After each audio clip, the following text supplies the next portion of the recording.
नमस्कार, मैं हूं संजीव त्रिवेदी।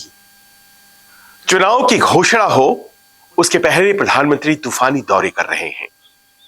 11-12 राज्यों में उनका कार्यक्रम, हर दिन किसी न किसी राज्य में वो है और कई बार तो ऐसा हो रहा है कि एक ही राज्य में सप्ताह भर के भीतर दोबारा पहुंचे हैं और बिहार उसी सूची में एक राज्य है जहां वो 2 तारीख को भी थे और फिर 6 मार्च को भी।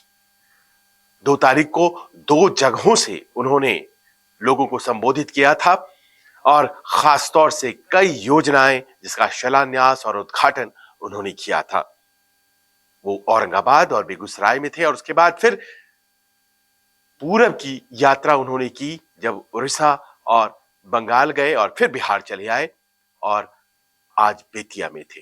बेतिया में प्रधानमंत्री जब पहुंचे तो उन्होंने अपनी शैली में जोरदार तरीके से ये बात कही कि ये जरूरी है कि बिहार विकास करे और उसके लिए जरूरी है कि एनडीए को 400 सीटें आए।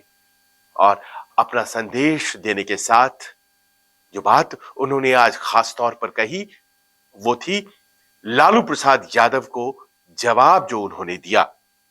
आपको याद होगा 3 तारीख को जन विश्वास रैली और उस रैली के बाद खलबली सी मच गई।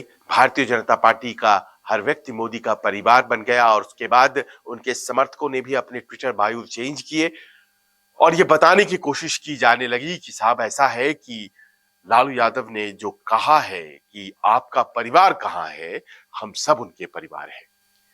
ये बताने के लिए हर व्यक्ति अपने ट्विटर बायो में चेंजेस ला रहा है, बयान दे रहा है और एक खलबली सी मच गई उस एक बयान ने जो लालू यादव ने गांधी मैदान में उस भाषण के जरिए दिया जो जन विश्वास रैली के दिन उन्होंने किया था।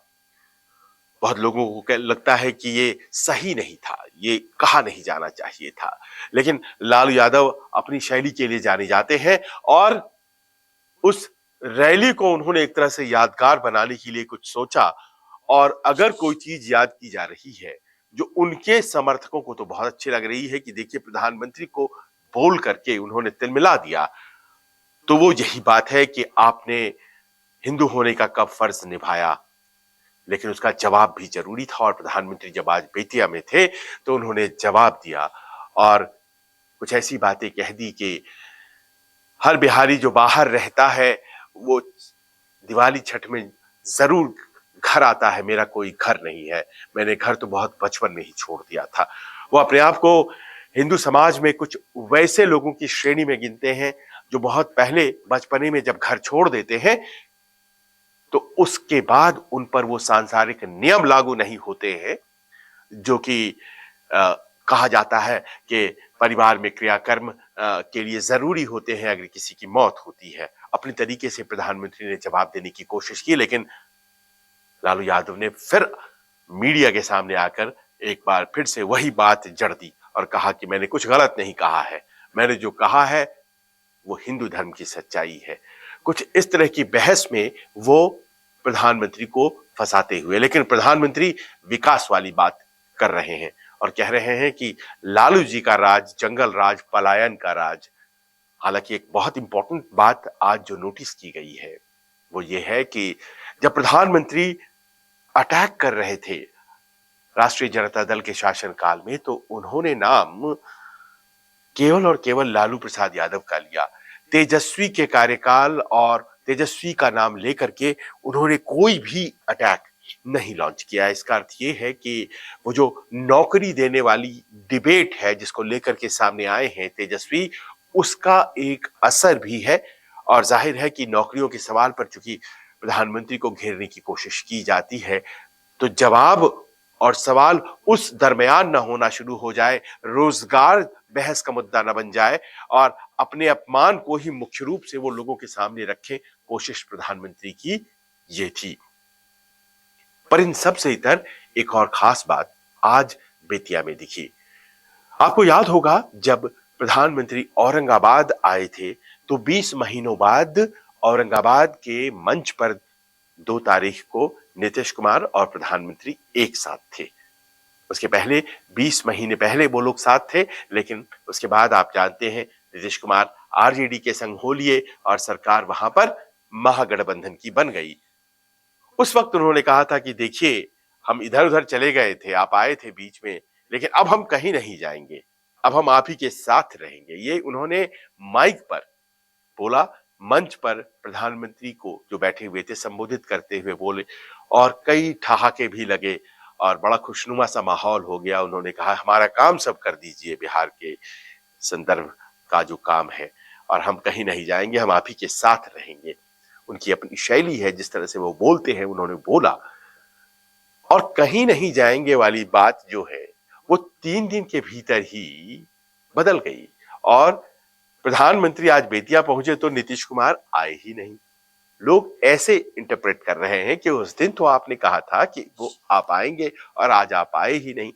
हालांकि वो कैसे आ सकते थे कि क्योंकि प्रधानमंत्री आज बेतिया में देर शाम कार्यक्रम कर रहे थे। नीतीश कुमार को विदेश जाना है 7 तारीख को और ऐसे में उनका दिल्ली आने का पहले से तय कार्यक्रम था शाम को, तो वो बेतिया में कैसे रह सकते थे। तो ऐसे में बहुत से लोगों को यह भी लग रहा है कि अरे मुख्यमंत्री की बातें हो रही हैं, प्रधानमंत्री आ रहे हैं, विकास योजनाओं को वो घोषित कर रहे हैं, बहुत सी आधारशिला जो रखी गई थी उसका उद्घाटन कर रहे हैं, बहुत सी नई योजनाओं का आधारशिला रखा गया है, चाहे वो रेल के, सड़क के, इंफ्रास्ट्रक्चर के हों, एलपीजी की पाइपलाइन मोतिहारी से मुजफ्फरपुर 109 किलोमीटर की, जिससे 8 जिलों को फायदा होगा। ये तमाम चीजें 12,800 करोड़ की परियोजनाएं आज प्रधानमंत्री ने घोषित की हैं। तो ऐसे में तो प्रधानमंत्री के मौजूदगी में अपनी बात को रखने के लिए नीतीश कुमार को होना चाहिए था। अभी 4 दिन पहले ही तो उन्होंने कहा था कि अब हम कहीं नहीं जाएंगे और आपके साथ रहेंगे, और देखिए साथ छोड़ दिया। अब ये जो तरीका है बिहार की राजनीति में, माहौल को उसने गर्म कर दिया कि आखिर नीतीश कुमार कहां चले गए। वो कहीं नहीं गए, दिल्ली पहुंच चुके हैं और कल उन्हें विदेश के लिए निकलना है। अब इस वक्त विदेश जा रहे हैं, लोग बाग इस पर भी सवाल कर रहे हैं, लेकिन बहुत सी बातें कही जा रही हैं और मुख्यमंत्री को तो अधिकार है अपनी यात्राएं तय करने का। पर ये जो गैर मौजूदगी थी मुख्यमंत्री की, आज बेतिया के मंच पर कहा यह जा रहा है कि कहीं ये जो सीट शेयरिंग है उससे तो नहीं जुड़ी हुई है, क्योंकि सीट शेयरिंग अभी तक फाइनल नहीं हुआ है। और सीट शेयरिंग में खबरें यही है कि जो ऑफर्स दिए जा रहे हैं वो ऑफर्स किसी भी घटक को मंजूर नहीं है। जिस तरह के ऑफर्स आने के संकेत मिलने लगे हैं, वो पेन एंड पेपर में क्या आ रहा है, क्या रखा गया है, किसी को नहीं मालूम, लेकिन जो सूत्रों के हवाले से खबरें मिल रही हैं वो साफ कहती हैं कि ऐसे ऑफर्स भारतीय जनता पार्टी के द्वारा दिए जा रहे हैं जो घटकों को शायद ही मंजूर हो, खासतौर पर जनता दल यूनाइटेड को। उनके आंकड़ों को घटाया जा रहा है। 16 सीटों पर वो जीत चुके हैं और बहुत ही सामान्य ये उम्मीद है कि कम से कम 16 सीटें तो मिलनी ही चाहिए, लेकिन इतनी सीटें नीतीश कुमार को नहीं दी जाएंगी। इस तरह का एक मिजाज लेकर भारतीय जनता पार्टी के नेता नेगोशिएशन में उतरे हैं। साथ ही साथ ये शर्त भी है कि नीतीश कुमार की अपनी अदावत चिराग पासवान के साथ जो भी हो, लेकिन एनडीए के फोल्ड में चिराग पासवान भी रहेंगे और उनके साथ गठबंधन, मैत्री सब कुछ करना होगा। और बात यह भी सामने आ रही है कि नीतीश कुमार ने जिस तरह से पशुपति पारस का साथ देकर और एक तरह से कहा जाता है कि प्रेरित किया था लोक जनशक्ति पार्टी में उस विखंडन को, उस टूट को, तो अब पैच और मैत्री फिर से हो जाए, इसका प्रयास भी जनता दल यूनाइटेड और जाहिर है चिराग पासवान को करना है। ये सब कुछ हो पाएगा क्या? बहुत अजीब सी शर्तें हैं, बहुत आसान शर्तें नहीं है, लेकिन भारतीय जनता पार्टी आज की तारीख में अपर हैंड उसका इसीलिए क्योंकि नीतीश कुमार इस तरफ आ चुके हैं। बहुत सी चीजें उन्होंने आने के पहले तय नहीं की थी, बहुत से वादे उन्होंने नहीं लिए थे।